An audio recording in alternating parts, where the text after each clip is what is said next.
Hey there everyone, it's me Ryan, your AI guide. It's time for your daily market update. Let's dive in and see what's happening. Today, we're taking a look at the 30-day market snapshot for the city of Kitchener.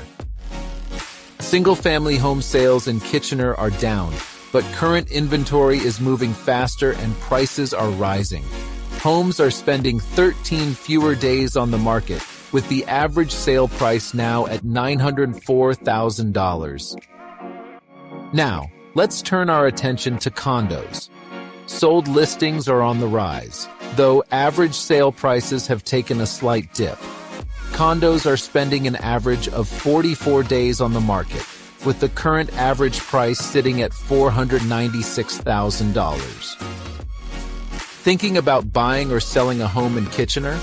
Our expert team is here to help you navigate your journey to the lifestyle you've always dreamed of. Connect with us today.